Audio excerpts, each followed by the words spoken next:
Tratado de Paz, Amizade e Comércio entre Portugal e o Japão, assinado em 1860, marca o reatamento das relações entre os dois países, após mais de 200 anos de isolamento do Japão em relação ao exterior.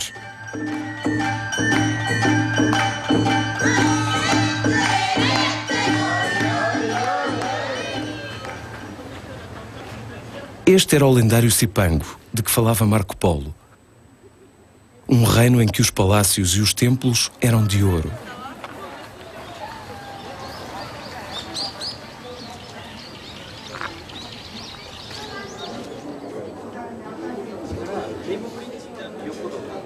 Mas o Japão, cujo contraste entre a tradição e a modernidade é visível a todo momento, continua um país misterioso e fascinante, com uma carga de misticismo que ainda faz parte da vida de todos os dias.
A cerca de 2 horas de barco de Kagoshima, a sudoeste do Japão, encontra-se a ilha de Tanegashima.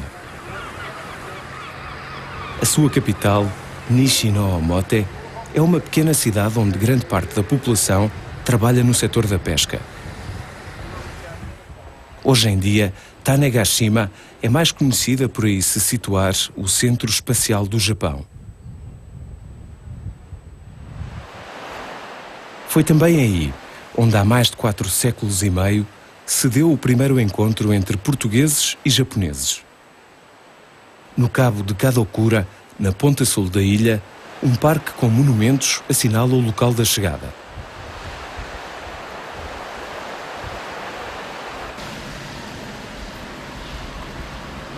Num museu em forma de nau, somos surpreendidos com a reconstituição desse primeiro encontro. Em 1543, após uma grande tormenta, deram à costa desta ilha os primeiros ocidentais. Fernão Mendes Pinto, na sua peregrinação, afirma ter sido um desses portugueses aí chegados.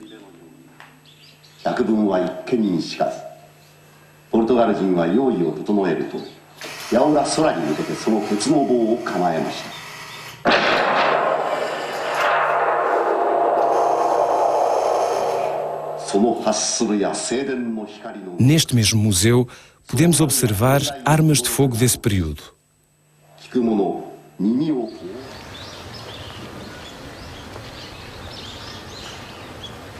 São os portugueses quem introduz no Japão as armas de fogo. As primeiras espingardas e os primeiros canhões desequilibrariam a guerra a favor de quem os adquirisse. 鉄砲連隊というのは種子島イコール鉄砲連隊と、その中で一つの秘話として鍛冶屋さんが鉄砲を作るのにどうしてもネジが分からなかったと、作れなかったということで、どうしても教えてもらいたいと、いうことをポルトガルの人に話をするうちに若狭姫という姫を、ポルトガルの人に、お嫁さんに行ってもらって、その交換としてネジの技術を教わったという話も伝わっております。そういう意味では大変悲しい話ということですけれども、逆にこれが私どもの鉄砲伝来の大きな物語として今までも伝え聞いて大切にしております。それと歴史的にはこの火縄銃が私どもの我が国に入りましてから、当時は戦国時代長浜市というところに伝わっていきまして、それからまたこれが当時の堺の港堺商人がこれを多く取り扱って日本中の武将の方にですね、この鉄砲を伝えたわけでございます。その鉄砲伝来が当時戦国時代の天下分け目というんですが、非常に威力を発揮したという歴史は、ある意味では種子島の島民にとっては大変誇りに思う歴史の財産だと思っております。Estes novos forasteiros, vindos do sul, passam a ser designados por Namban-jin.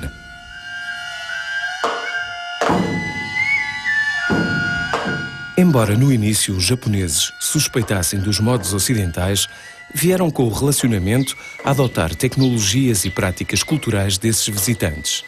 Armas de fogo, indumentária, tabaco, gastronomia e vocábulos. Os biombos Namban constituem os exemplos mais representativos na revelação dessa época. No convés dos navios ou a percorrer as povoações, observamos os portugueses através do olhar dos artistas japoneses. Os seus modos espantavam os locais. O mesmo sucedia com os portugueses, fascinados por aquele mundo desconhecido e com tão estranhos hábitos.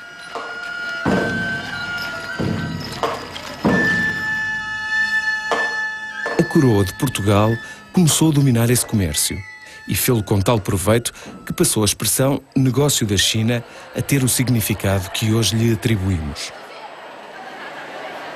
A partir de meados do século XVI, navios portugueses aportavam ao Japão, com carga oriunda sobretudo da China, seda e porcelana.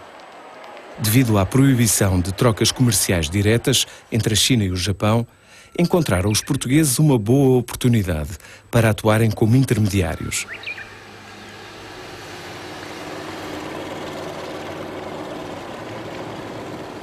Próximo da cidade de Nagasaki, na pequena vila de Kuchinotsu, uma singular figura recorda os primeiros tempos da presença dos portugueses.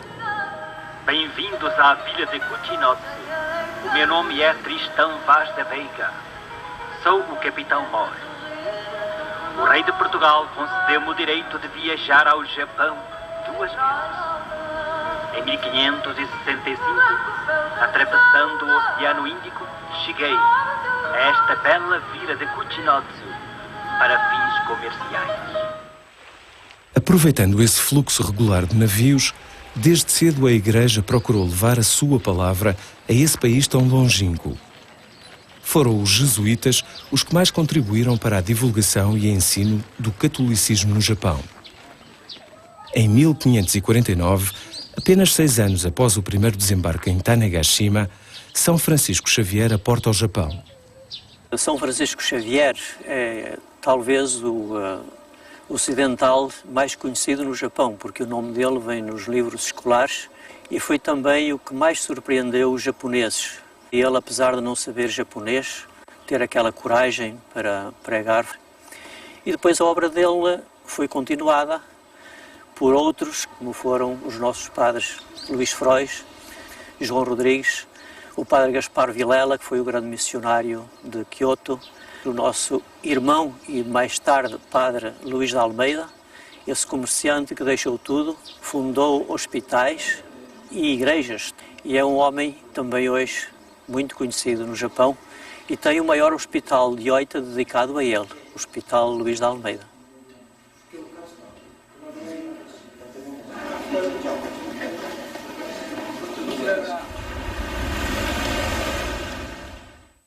São Francisco Xavier, ao escrever ao rei de Portugal e também aos jesuítas que estavam na Europa, ele, mais do que uma vez, diz nós, os portugueses. Ele não só se considerava português, porque era um português de coração, como também era um homem universal que se dava bem com todas as pessoas e como lidava sobretudo com os portugueses, tinha um grande amor também por todos nós. São Francisco Xavier é uma referência incontornável no Japão. Por todo o país podemos encontrar monumentos em sua memória. Foi em Kagoshima, cidade dominada pelo imponente vulcão Sakurajima, que São Francisco Xavier desembarcou. Na catedral que lhe é consagrada, encontra-se uma relíquia deste santo.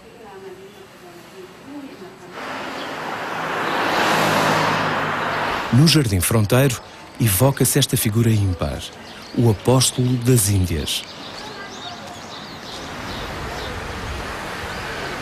Em 1552 parte do Japão, vindo a morrer nesse ano na ilha de São João, a sul de Cantão. Em 1582, Nagasaki tem 150 mil convertidos e dezenas de igrejas. Dessa cidade partem 4 jovens, Miguel Chijiwa, Martim Hahara, Julião Nakaura e Mâncio Ito, enviados dos senhores feudais cristãos de Kyushu, numa viagem de 8 anos que os levaria a Macau, Goa, Portugal, Espanha e a Roma, onde são recebidos pelo Papa Gregório XIII. Mas durante a sua ausência, faleceram 2 dos senhores feudais que os tinham enviado, e o Japão era agora governado por outro shogun, Toyotomi Hideyoshi, que em 1587 havia decretado o desterro de todos os missionários católicos. Hideyoshi veio a recebê-los integrados numa embaixada que tinha por objetivo acalmar a sua ira e obter autorização para a prática e propagação do catolicismo. Na sua viagem à Europa, os 4 jovens tinham reunido um conjunto de instrumentos musicais que aprenderam a tocar, com uma harmonia e sonoridade desconhecidas à época no Japão. Foi a música por eles tocada o que mais terá impressionado o soberano. Em Omura, um monumento inspirado na Torre de Belém, evoca a história aventurosa destes 4 legados.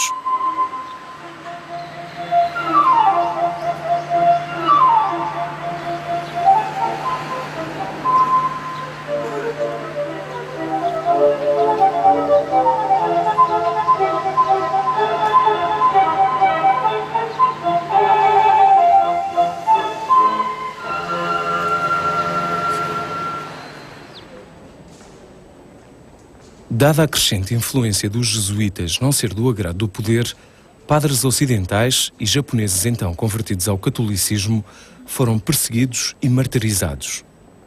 Em 1597, 26 católicos foram crucificados numa colina junto à cidade de Nagasaki, onde mais tarde outros 55 cristãos são também martirizados.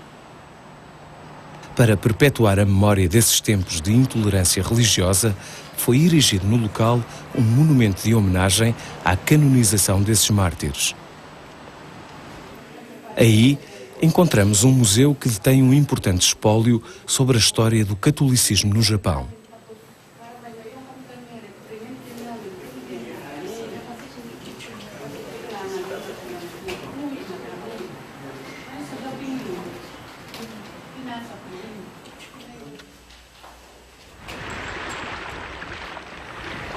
Na Baía de Nagasaki foi construída uma ilha artificial pelos japoneses para servir de entreposto comercial, mantendo-se assim os ocidentais numa área de acesso restrito e facilmente controlável.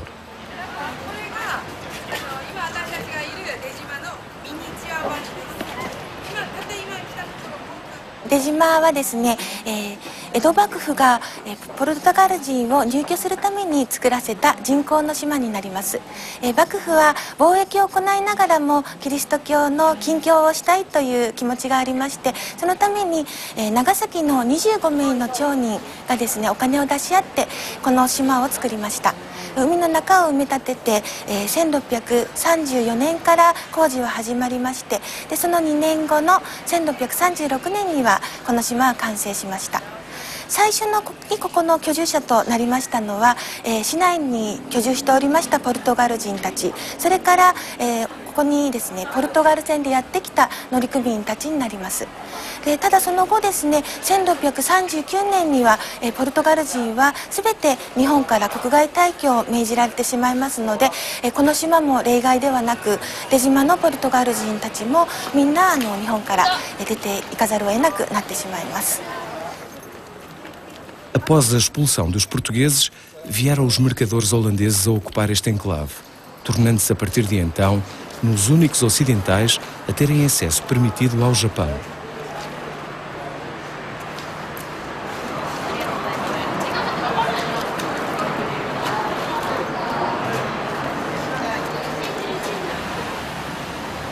Próximo deste local, encontramos um testemunho de que a cultura portuguesa se manteve, não apenas no vocabulário do cotidiano, mas também através da gastronomia. O cassitera, tão do agrado dos japoneses, mais não é do que o nosso pão de ló. A doçaria de influência portuguesa pode ainda hoje ser apreciada por todo o Japão.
O Japão fechou-se sobre si próprio, tornando-se praticamente inacessível ao exterior.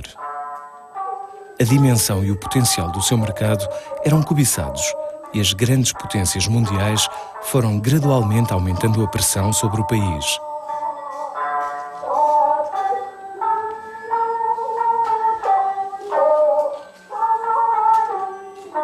Em 1853, o comodoro americano Matthew Perry, à frente de uma frota de guerra, impõe ao Japão a abertura dos seus portos.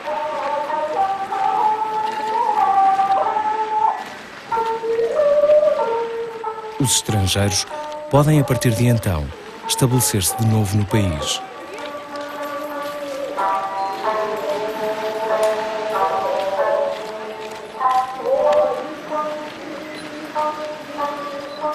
Gradualmente, a intolerância religiosa é ultrapassada e o catolicismo volta a ser permitido, embora sem o fulgor de outrora. Durante mais de 200 anos, nós fechamos nossos portos para o exterior, mas no século XIX, nós reabrimos para os países ocidentais.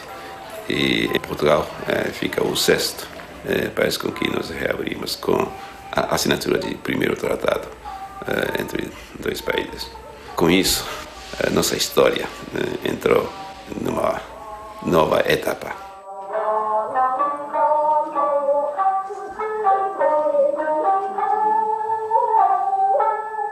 O tratado assinado em 1860 é, ao contrário do resto dos países, o restabelecimento das relações diplomáticas entre o Japão e Portugal.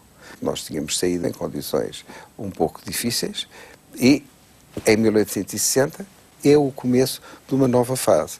É o que nós aqui chamamos de reencontro entre Portugal e o Japão.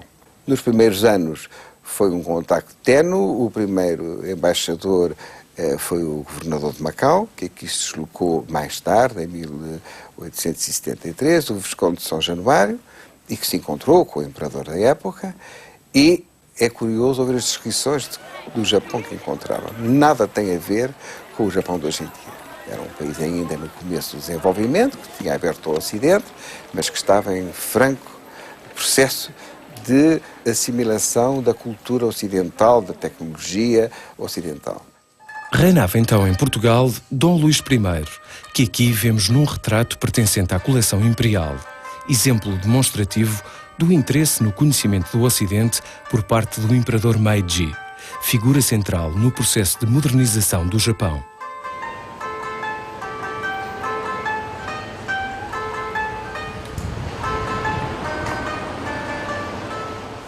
Devido à proximidade geográfica entre o Japão e Macau e ao manifesto interesse dos seus comerciantes nesse novo mercado, é daí que parte o novo impulso no relacionamento entre os dois países.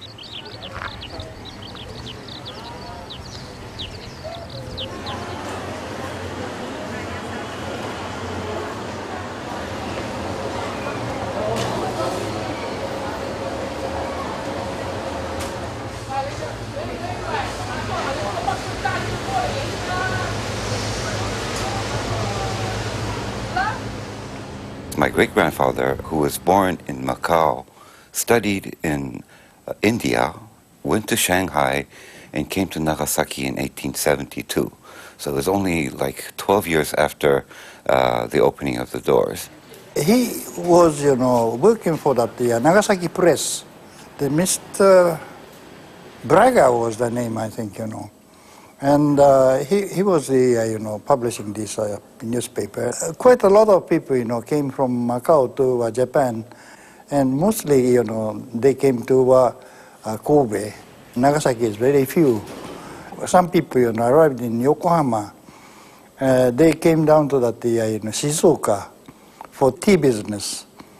And one Jesus family used to work for the, exporting these green teas and so forth.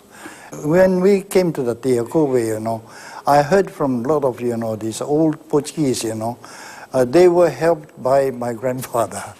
And that's how I know that, he was quite famous in Nagasaki. Kobe, no centro-sul do Japão, de acordo com o tratado então assinado, era um dos portos abertos à circulação de mercadorias. Hoje em dia, é um dos maiores portos do país e grande dinamizador da economia da região de Kansai, com cerca de 18 milhões de habitantes. É para Kobe que, em 1898, vem Venceslau de Moraes, para ocupar o cargo de cônsul de Portugal. O interesse de Moraes pelo Japão já era antigo. Em Macau, escrevera o Dai Nippon. Já aí, ele fala das coisas que sempre o encantariam no país. A paisagem,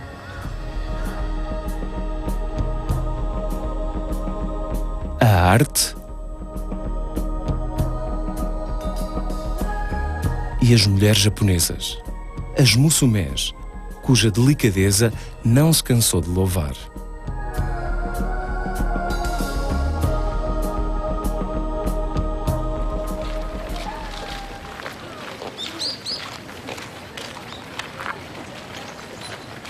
São dele estas palavras. Estou num país delicioso, o Japão. Era aqui que eu desejaria passar o resto da minha vida, à sombra destas árvores que não têm parceiras no mundo. Torrão abençoado por Deus, cheio de flores, de sorriso. Terra feita para o espírito cansado da vida poder ainda purificar-se.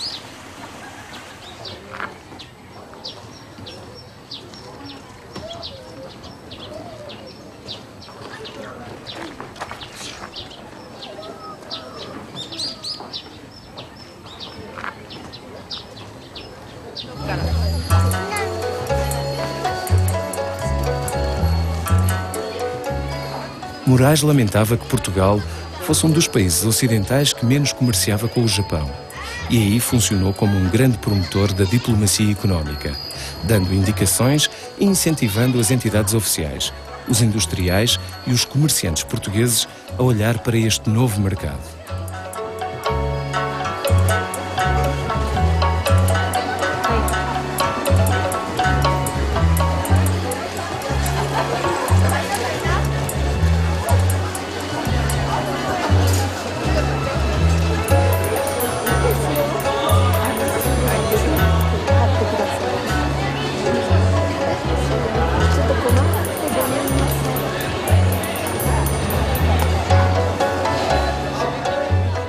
Os apelos do Moraes para o estabelecimento de relações mais fortes com o Japão caiu em saco roto. Nessa altura, o mercado japonês estava a emergir e ele, com toda a clareza, propunha um forte relacionamento com o Japão como possível e futura potência regional. Na Exposição Industrial de Osaka de 1903, Moraes tudo fez para tentar que os portugueses aproveitassem a oportunidade, tendo conseguido que fossem expostos no pequeno pavilhão de Portugal os produtos nacionais mais representativos: cortiça, conservas e vinho.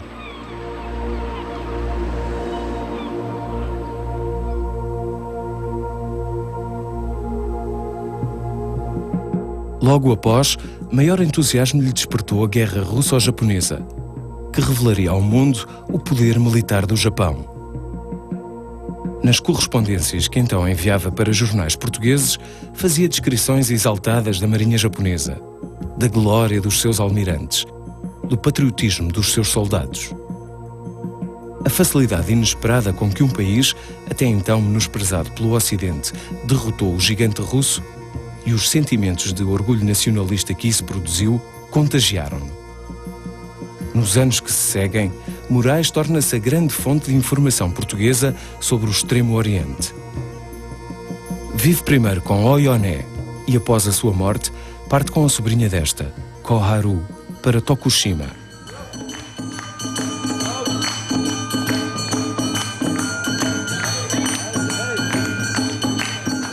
É aí que escreve o Bom Odori em Tokushima.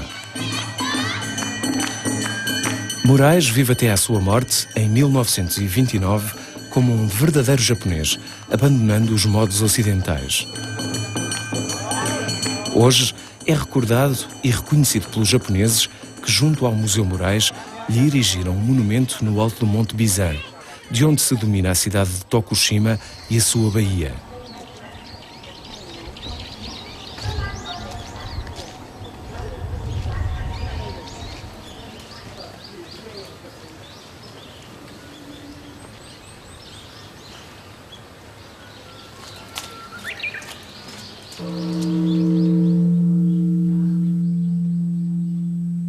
Num templo, evoca-se a sua imagem, que aparece também reproduzida num outro monumento na cidade.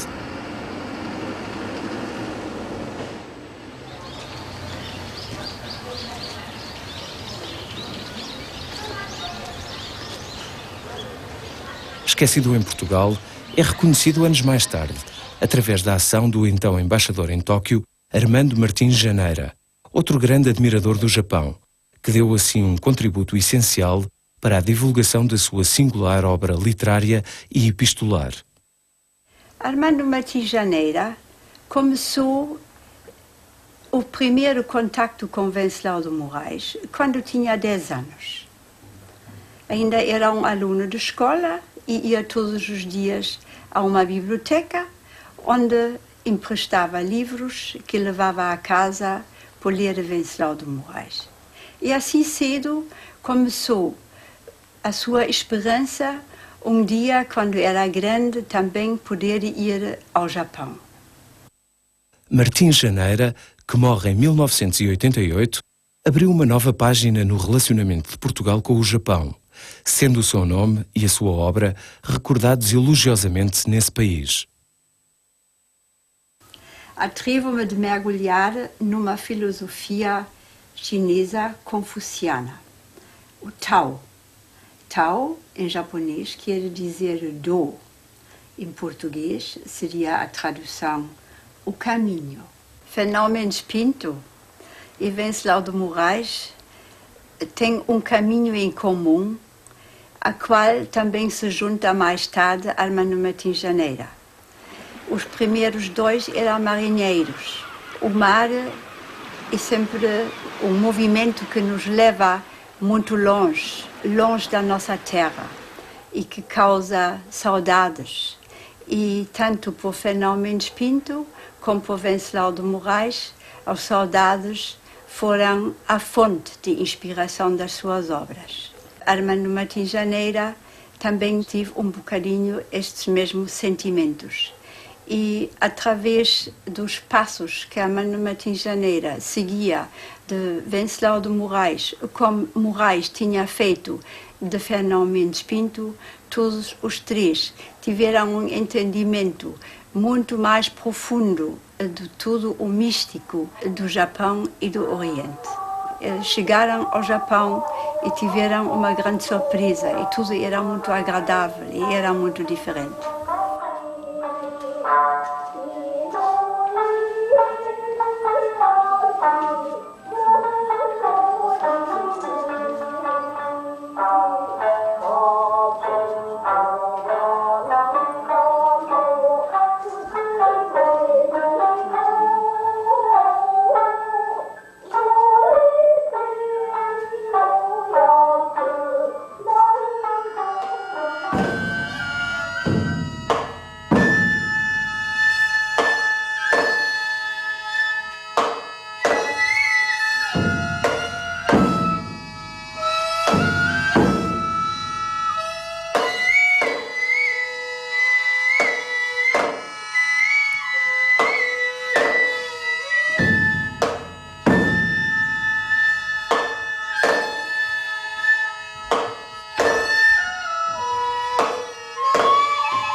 A mobilidade, a comunicação instantânea, as novas tecnologias e a facilidade de acesso à informação que caracterizam o tempo presente vêm potenciar o relacionamento entre pessoas e culturas.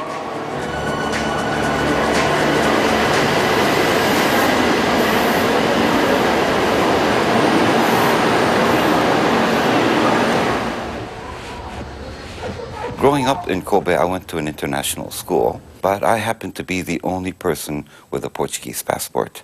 I knew nothing about Portugal because most of the Portuguese that lived in Kobe, or the Osaka area, were like third, fourth generation, like me, and nobody really looked Portuguese. It wasn't until maybe the Expo 70 that there was a Portuguese pavilion, and there were many events that happened. You know, the first time that I actually saw true Portuguese. And that really shows that, you know, how few Portuguese has ever really visited Japan. O relativo desconhecimento de parte a parte reflete-se no baixo volume de trocas comerciais entre os dois países.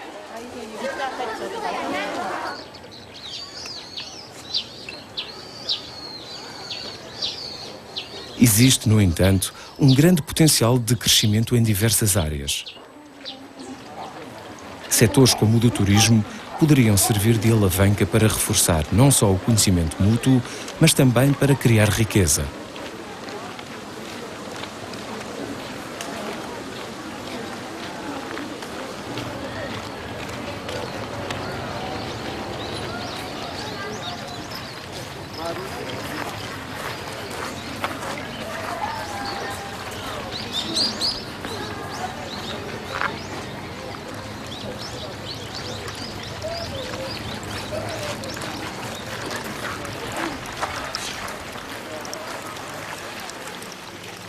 Além do setor de turismo, eu entendo que o setor de energia é um setor bem promissor para a intensificação de cooperação entre os dois países. Já está acontecendo alguma coisa. porque graças à política do governo português para dar ênfase de produção de energia renovável, junto com o interesse do setor privado do Japão para fazer investimento, essa parte da Europa, onde nós podemos aproveitar o sol, por exemplo. Aqui em Portugal tem a maior instalação de energia solar em Moura, e aí uma companhia japonesa participa. 1/3 do capital daquela instalação é do Japão. Outra cooperação que está começando agora é de escala bem maior, porque se trata de introduzir de carro elétrico no mercado europeu. A partir do ano que vem, vai ser expandido para outros países europeus. Junto com isso, vai ser construída uma fábrica de bateria no subúrbio de Aveiro, que vai produzir 60 mil unidades de baterias. Portugal pode aproveitar a tecnologia que o Japão tem.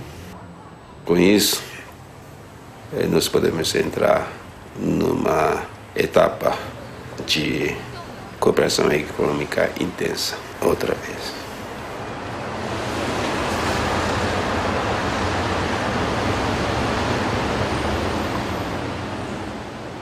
Há muito investimento japonês em Portugal, há interesses portugueses aqui, as trocas comerciais têm vindo a aumentar, mas não tanto como desejavam. E penso que o momento em que celebramos este tratado é o momento ideal para chamar a atenção do Japão em Portugal e para o interesse em colocarmos aqui os nossos produtos, os tradicionais e os de vanguarda também. I feel that there is a big potential of growth. Cork is still important, like construction material. Japan is very, very focused on the eco-friendly environment.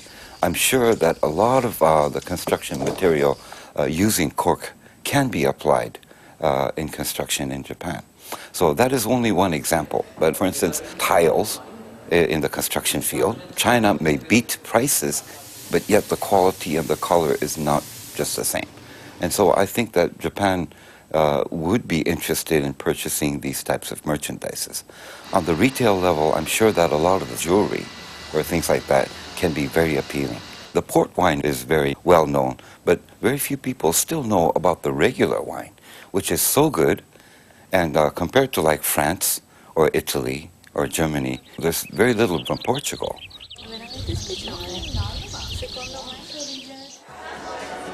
Na relação entre os dois países, e apesar da distância e da barreira linguística, é a vertente cultural aquela que apresenta resultados mais visíveis e consistentes.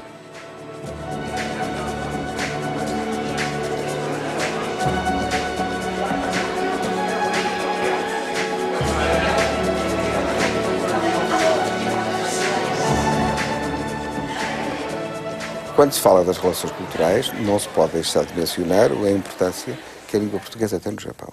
Para além da língua japonesa ter ainda um considerável número de palavras de origem portuguesa, há um grande interesse em aprender português.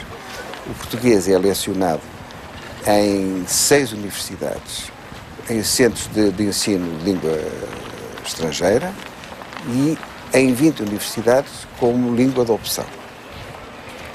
Meu nome é Tokuko Someya. Sou estudante da Universidade de Sofia, do Departamento de Estudos Luso-Brasileiros. Estou no 5º ano. Eu comecei a estudar português porque eu tinha uma amiga que falava espanhol e inglês. Primeiro eu queria aprender espanhol, mas eu queria alguma coisa mais que pouca gente estuda. Então eu escolhi português e acho que estou a gostar. E agora eu gosto mais de português do que espanhol. Eu me chamo Tomomi Kamiyama. Eu sou 3º ano da universidade. Eu sou estudante da Universidade de Sofia, em Tóquio. Quando eu vi o livro e o programa na televisão, eu gostei da paisagem e atmosfera do Portugal. Por isso eu decidi estudar português. A Universidade de Sofia foi criada em 1913 e o nosso Departamento de Estudos Luso-Brasileiros foi fundado em 1964. Começamos com 3 professores efetivos e com 37 alunos. Neste momento temos 260 alunos e somos 9 professores efetivos. Também temos outros professores que vêm de fora para ensinar a língua portuguesa. E o ensino está para ficar, porque se espalhou, e por isso é que eu também me decidi, com alguma dificuldade, fazer também um dicionário moderno do português, que demorou 24 anos a fazer, e estamos agora também empenhados em fazer agora o português-japonês, um dicionário que será ainda maior do que o outro, terá entre 90 e 100 mil entradas, para assim nós deixarmos o caminho aberto para que o ensino do português aumente cada vez mais. Eu escolhi o português porque meu pai é brasileiro e eu queria aprender mais sobre o Brasil. E depois que eu termino meu estudo, eu quero usar o português no meu trabalho.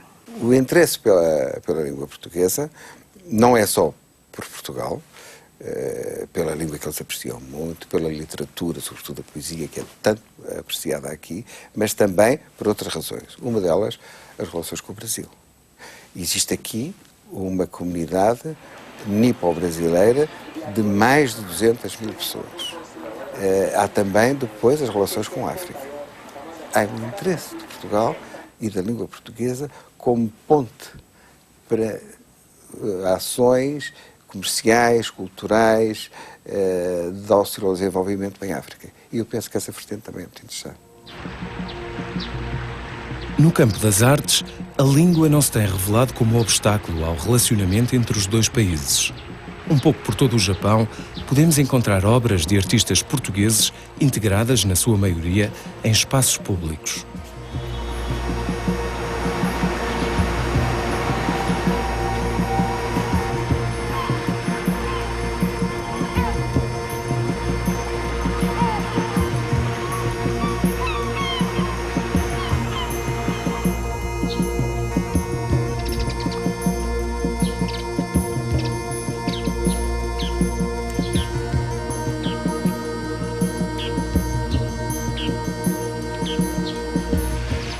Este projeto, a Saikai, surgiu pelo facto de eu ter participado numa exposição de azulejaria de painéis.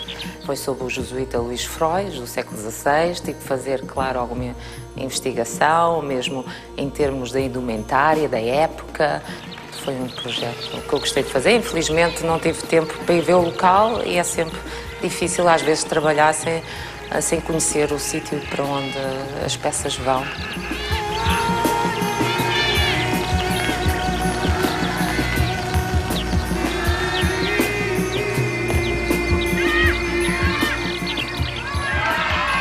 O artista português com maior projeção no Japão é José de Guimarães. Obras suas, como estas esculturas na zona de Daikanyama, em Tóquio, vêm animar e dar cor àquele bairro residencial.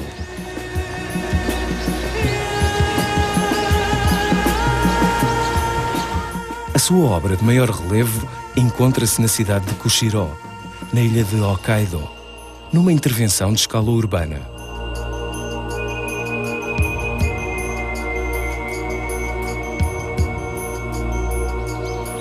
A arte e o desporto convergem noutro seu projeto, próximo de Tóquio. O projeto de Kashima resultou da requalificação de vários estádios para o Campeonato Mundial de Futebol de 2002. É sempre curioso que nestas reabilitações eles chamem sempre um artista para integrar aí obras de arte. Desenhei uma série de bandeiras que iam sendo substituídas conforme a estação do ano. Realizei também uma série de pequenos sinais oriundos do emblema do clube e, finalmente, desenhei figuras em alumínio que depois serviram de encosto de bancos que foram espalhados à volta do estádio, que adquirem uma qualidade artística que não teriam se fossem desenhadas simplesmente numa atitude funcional.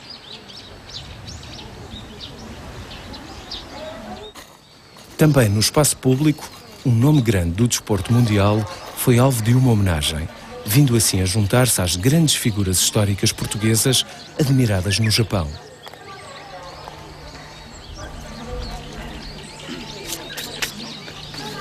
Em 1990 fui visitar a cidade de Omura e surgiu a ideia de fazer-me uma homenagem, e a maneira de me homenagear era fazer um parque de raiz. É um parque pequeno, mas em que as pessoas se sentem bem, sentem-se felizes, e eu com isso fico muito feliz também. Acho que há uma ligação muito grande entre Portugal e Japão-Portugal.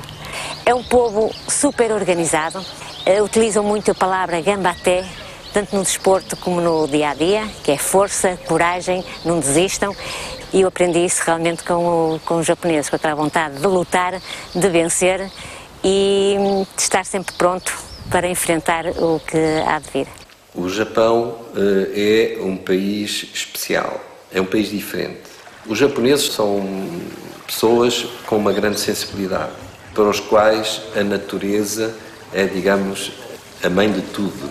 As famílias japonesas vão todas em conjunto para os jardins, passeiam-se junto aos rios, à natureza, fazem festas. É a festa da primavera, é a festa do inverno, é a festa do verão. Para eles estes acontecimentos são importantes.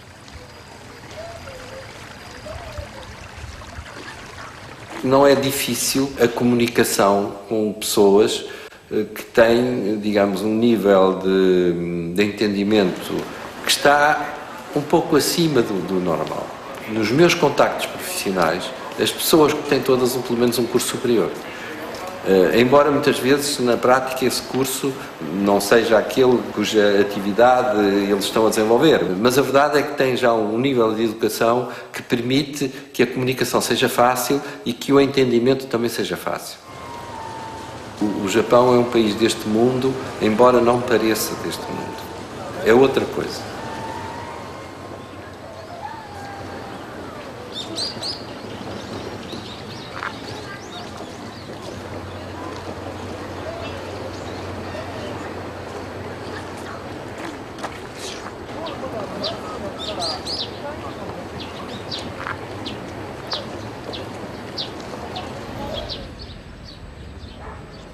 Em Lisboa, um pintor japonês é o testemunho de que hoje, tal como ontem, persiste a admiração e o fascínio entre Portugal e o Japão. 私が描く絵の中で 75%、80% ぐらいまでいきますか、プリンシペレアルで絵を描くことが多いです。理由はやっぱりセドロ、大きな木、200年、樹齢200年、あの木を描くのが大好きです。キヨスクを入れて、大きな木、それとこんな中心地にとても田舎に入ったような雰囲気の公園が気に入ってます。プリンシペレアルはとても良い公園。私がとっても気に入っている言葉が一つあります。オージュエトゥドゥ、日本語で言うと今日がすべてという言葉が大好きです。3ヶ月ほどで帰るつもりでいたんですが、その3ヶ月の間にとても素晴らしい青い空、風、匂い、すべてが私気に入りました。とても良い国です。食べるものも不自由しないで、何でも食べられます。言葉はあまりできませんが、周りの人が私を理解してくれてますので、ポルトガル語少し、日本語で話をしてくれます。とても助かっています。ありがとう。オブリガード。